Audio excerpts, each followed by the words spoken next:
Hello and welcome to episode 8. So we've had episodes on cutting costs, we've had episodes on adapting your business, on getting online, on staying safe. Now we're going to talk about how we can look to attract new customers. A lot of our businesses are going to take a hit. I can't think of any businesses really that are going to come out of this in a better situation. So potentially, I was trying to dig to some. Amazon did take a hit, but have come back stronger. Ocado, online delivery of food, only have done well out of this. But even a lot of the big supermarkets, if you think now, they're having to put measures in place that is limiting the number of people that can flow through the stores, and that will be having a hit to their revenue. So even the ones that are trading at the minute, even medical supplies companies and stuff like that are having their own battles that they're going to look to how they can adapt their businesses. And many of us, the short businesses at the minute and the ones that have kept going are seeing a hit to our revenue that we had historically. So aside from cutting the costs and looking after our existing customers, we need to go out there and find new revenue streams and work out how we are going to make money from April 2020 onwards, May 2020 onwards, what this new world will look like. We don't know. We're going to work it out. We're going to adapt quickly, and we're going to be there to move to these areas. If we haven't done something before, but it might be the new way that we need to work and operate, well, we're going to look at it and we're going to adapt to that method. If pubs need to open some sort of, click and collect option where you grab a beer in the window and go use that beer on your daily exercise, then that might be the way it needs to go. So we are going to look at ways of adapting and looking at moving your business forward. What have we done? What have we seen other customers do? And how are you going to survive through the end of 2020 and into 2021 and beyond? So for us, what we've talked a lot about is we have moved a big chunk of our business to e-commerce. Now, e-commerce wasn't a huge part of our business offering prior to this. We have done several websites, maybe 6 or 7 different e-commerce websites. We've helped out in some bigger e-commerce websites, but not necessarily gone through the process of building them. And we now have seen a big demand for even customers that weren't, you wouldn't think traditionally would sell a product online, are now looking to do that. And how can we help? Now, an e-commerce website, which is e-commerce just means like an online shop, basically. And an online shop could sell a pen, a pad of paper, it could sell a service, it could sell, tickets to an event or whatever. Whatever it is that's selling online, we put under the bracket of e-commerce. What comes with e-commerce is usually a few more costs. You can have card processing costs. You can have monthly fees that you need to pay. So if you go to a website like Shopify is an off-the-shelf e-commerce provider, and you'll see the monthly fees associated with that. So it's all worth thinking about. With e-commerce, it's not just a set it and forget it thing as well. We try not to advise this, but some customers do build a website, leave it there for 2 years and never, touch it again. And it's just, they need to have a website, so it's up there. E-commerce isn't going to be like that. You are going to be on your e-commerce site, depending on how busy you are, probably daily, if not multiple times a day. And if you're on it daily or multiple times a day and you're transacting in any sort of volume, what you're going to need is an expert to help you along the way. And what an expert is going to do is they are going to help you save time and money and mistakes that you may have made if you went it alone. Now, I don't necessarily profess that we are experts at the minute in e-commerce, but I'd like to think we know a lot. We come up with solutions to suit most budgets, and we can help people grow their business. And it's not just you want an e-commerce website, it's £5,000, there you go. We are building them flexibly. We're trying to help people get up and running. We might not be able to offer them a huge level of support, but we can offer training videos. I'm recording this now on Zoom and uploading this podcast out there. We use Zoom. We use another product called Loom, which is a screen recording product. So we can give you videos so you can make changes, and we give you access to online resources to help you build these websites. So it is going to be important to have a look at moving online.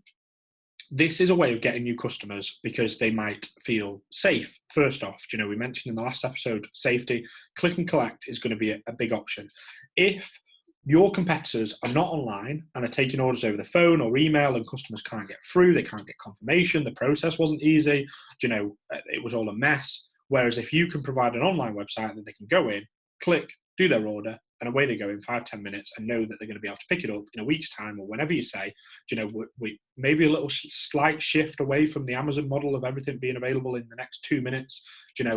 We might accept that it is what it is, and the delivery might take a day or 2 or 3 days, or the click and collect might take a day or 2 or 3 days, and the delivery might be 3 or 4 days, but it is what it is, and it's going to be safer than me having to go out to that place. So moving your business online will allow you to attract these customers that are looking for a different service. So if you were a farm shop, that has been key. The online click and collect has allowed them to open up to not only their existing customers, but attract new customers that weren't able to get this service anywhere else. Hairdressers, beauty salons, tattoo artists, barbers. There is going to be a whole host of customers that want to feel safe.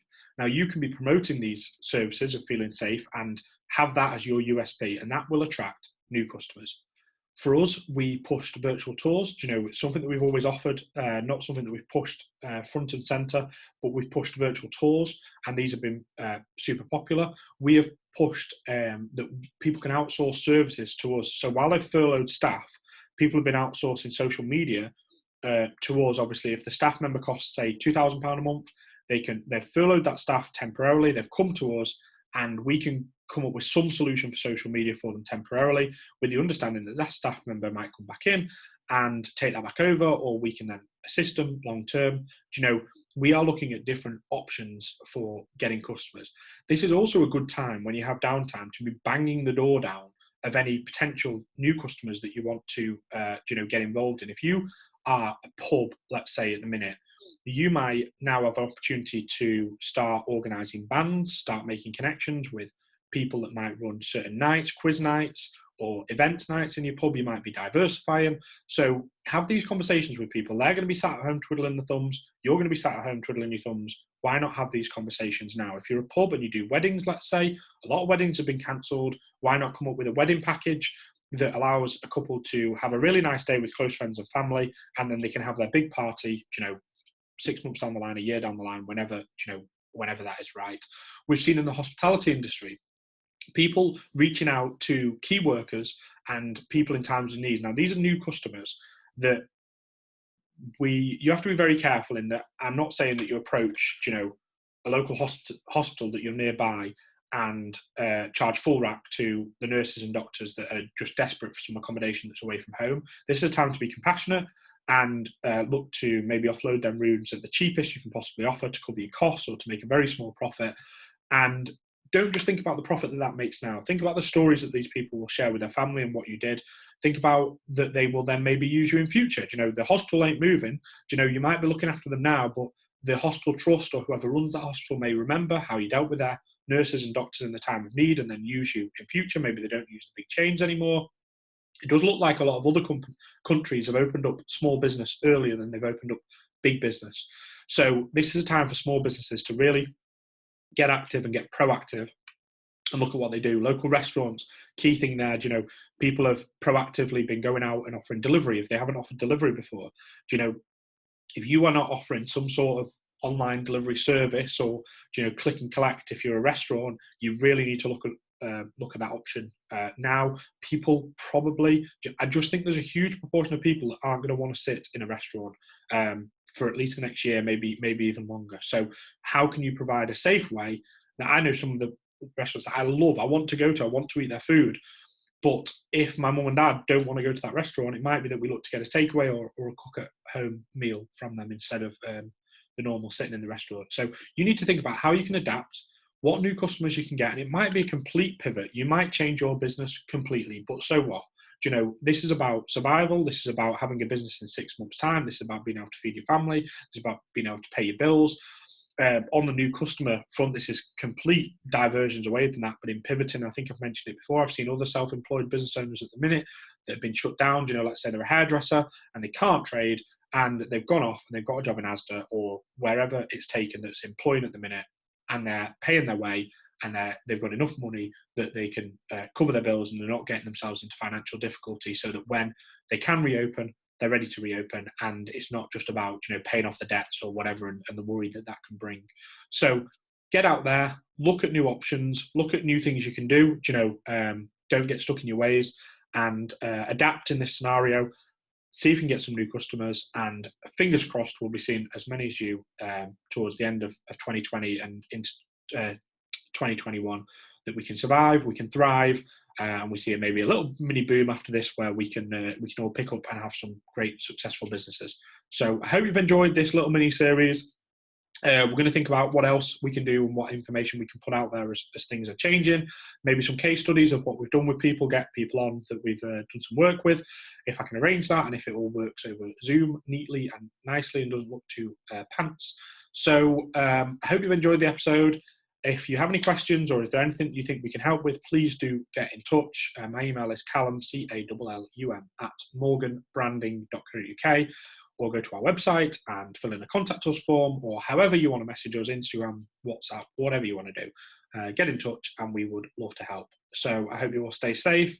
I hope you can all survive and thrive in your businesses when we're allowed to. I hope you can adapt. I hope you can stay positive. And if you just need a good old whinge and a moan, please do feel free to ring me. I feel like a right agony at the minute, but sometimes we do need to get that off our chest. It's not all positive. I'm trying to remain positive, but we have ups and downs, and it is certainly very tough out there. And to those of you on the front line battling this, NHS workers, the key workers in supermarkets and delivery drivers, we are so thankful of all the stuff that you're doing for us at the minute to ensure that we can stay safe and our family can stay safe. And let's hope that this is over sooner rather than later. So thank you for watching, and we'll see you soon. Cheers.